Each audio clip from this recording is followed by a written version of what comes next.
بسم الله الرحمن الرحيم. النهارده هعمل معاكم سويس رول بطريقة سهلة وبسيطة وجميلة وطعم تحفة جدا جدا جدا. لو عملتيه في مناسبة، في عيد ميلاد، في ايا كان المناسبة، حاجة كده هتشرفك وجميلة وبسيطة. والتكلفة مكلف، بس مش زي بره. لا، التكلفة اقل بكتير من بره، واحلى اطعم من بره. ودلوقتي هبدأ معاكم بالمقادير. الأول بصي، ما شاء الله شكله، والتزيين بقى ده بتاعك انتي، بس برضو التزيين ده بتاعه تحفة قوي وفكرة انتي بتاخديها. عندي هنا المقادير: 3 بيضات، فصلهم صفار عن البياض، ونص كوباية من السكر، كوباية الا ربع من الدقيق، باكو بيكنج باودر، وباكو فانيليا، ومعلقتين كبار من اللبن، ومعلقتين كبار من الزيت. أول حاجة، باخد البيض كده وبقعد اضربه شوية بالمضرب لحد ما يعمل معايا الفوم اللي انت شايفاه دوت. وبعد كده بقى بنزل عليه بالسكر البودر، واهم حاجة ان انا اطحن السكر عشان خاطر لو في اي تكتلات او سكر جامد معايا، ضروري جدا يكون بودرة وناعم عشان يديكي افضل نتيجة. ودلوقتي هضرب برضو، ازود السكر بالتدريج واضرب بالمضرب بالشكل ده. وعملت معاكم قبل كده الكيكة الاسفنجية، برضو هسيب لكم الرابط في اسفل الفيديو ان شاء الله. وهنا خلصت خلاص الكمية بتاعة السكر والبياض. هضرب الصفار مع باكو الفانيليا بالشكل ده عشان ينعم معايا ويبقى كريمي كده، ما يكونش فيه اي تكتلات برضو. وبعد كده اصبه بالتدريج على البياض والسكر كده بالشكل دوت. وصفة سهلة وبسيطة جدا، وتكلفة مش كبيرة زي بره، مش كبيرة زي تكلفة بره زي ما قلتلك. وحاجة بقى طعمة انتي عاملاها في البيت.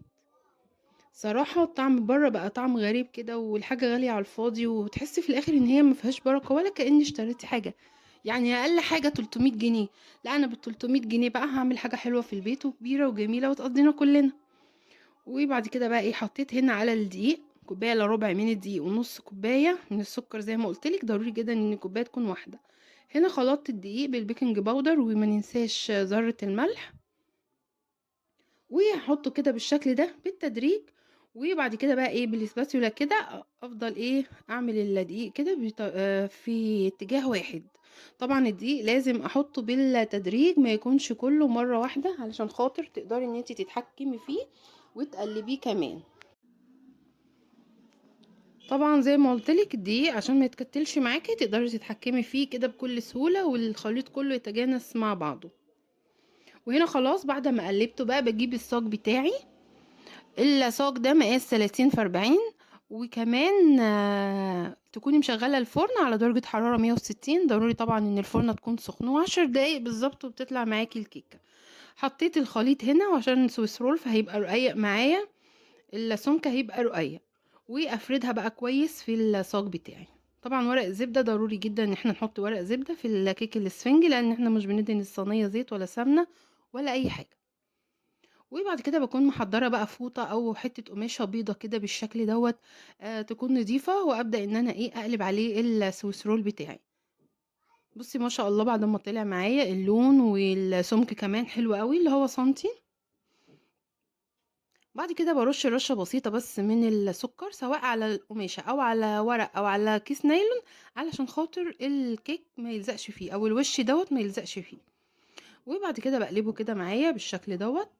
طبعا بلفه رول كده قبل ما يبرد، علشان خاطر يتلف معاكي بكل سهولة.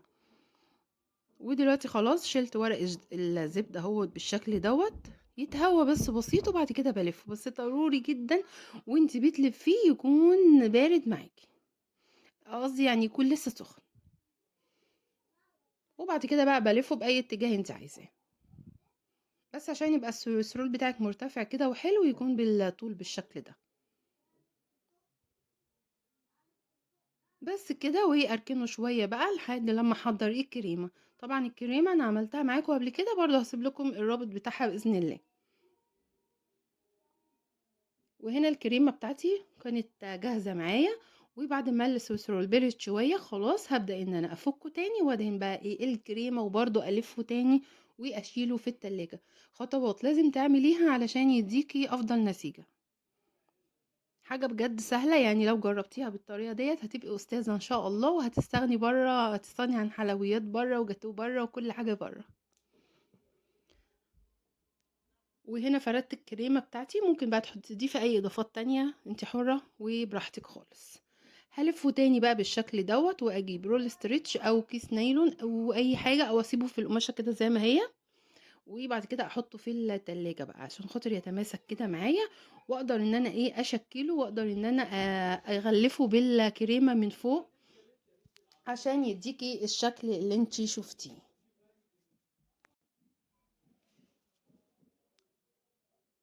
بيألفه بالستريتش زي ما انتي شايفة كده. ضروري جدا بقى طبعا في المرحلة دي يدخل التلاجة، يقعد ساعتين 3 او 4 ساعات، وبعد كده بقى يبقى سهل ان انتي تشكليه. تكوني طبعا بقى ايه جايبة ادوات التزيين بتاعه، ايا كان بقى اللي انت عايزاه، وفاكهه كريمه كل اللي انت عايزاه هاتيه علشان نزين بيه الوش. وخلاص كده لفيته اهوت وحكمته قوي. وبعد كده بقى ايه، بعد ما قعد هنا معايا في التلاجة وقت كده، ودلوقتي خلاص بعد ما طلع معايا من التلاجة فكيته بقى بالشكل ده، ابدأ بقى ان انا اغلفه بالكريمة. سهلة وبسيطة جدا وطعمه بجد تحفة جدا. وفي ناس كتيرة ممكن تسيبه ابيض كده وترشي بس سكر او تزينيه بفراولة، بس كده وهيبقى جميل جدا. وعشان تساوي الوش انا جبت قطعة من ورق الزبدة وبفردها كده بالشكل دوت، علشان خاطر ان الوش بتاعه يكون معايا ايه ناعم، ومش مش في اي تجاعيد يعني. وبعد كده بقى بالشوكة بعمل زجزاجة بالشوكة، وبكون عندي بقى كريمة في الكيس الحلواني، وابدأ ان انا بقى ايه اعمل الوردات بتاعته. وكان عندي كريز فزينته بالكريز. وربنا يحسن ما بين ايديكم جميعا. ولو عجبك الفيديو ما تنسيش بقى الاشتراك في القناة وتفعيل الجرس عشان يوصلك كل جديد. وهنا كان بندق حطيته كده بالشكل دوت، كان بندقة بسيط قوي، فزينت بيهم الشكل كمظهر برضو وشكل جمالي.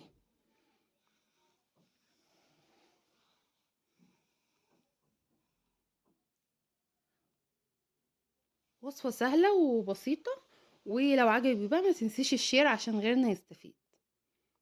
وفي اي مناسبة تقدري ان انت تعملي كل حاجة حلوة جميلة انت عايزاها. وممكن نفس المقدار دوت يكون في التورتة. طبعا تعملي الكيكة في صينية مدورة، بس ساعتها بتضعفي علشان خاطر التورتة بتكون اعلى شوية.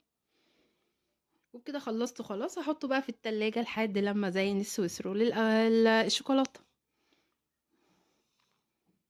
بتقطعي بقى الطروف عشان يبقى متساوي معاكي، بس بصي من جوه بجد يعني شكله جميل قوي، يعني ما شاء الله. وهنا نفس النظام برضو انا عملت السويس رول الشوكولاته، بس بتشيلي معلقتين من الدقيق بتحطي مكانهم معلقتين من الكاكاو الخام، وضروري جدا يكون الكاكاو نوعه حلو. وحطيت في قلب السويس رول الكريمه اللي هي بالكاكاو، ولفيته نفس اللي انا عملته برضو في الكيكه البيضه. وبعد كده بقى دوبت هنا ديت شوكولاته، ده 100 جرام شوكولاته. حطيت عليهم معلقتين كبار من اللبن وقلبتهم كويس مع بعض ودوبتهم. وبعد كده حطيت معلقه برضو من الزيت، وبقى معايا بالشكل دوت. ورشيته على السويس رول كده، صبيته كده بالشكل دوت. وهنا برضو قطعتين بندق او سوداني، او لو ما عندكيش خالص مفيش اي مشكله خالص. وبعد كده بقى ايه بعمل برضو نفس النظام وردات. وكان عندي شوكولاته كده لونها ذهبي، فزينت بيها السويس رول بتاعي. طبعا شكله تحفه جدا. يا رب يكون الفيديو عجبكم وتكونوا استفدتوا منه، وان شاء الله تجربوه. وربنا يحسن ما بين ايديكم جميعا.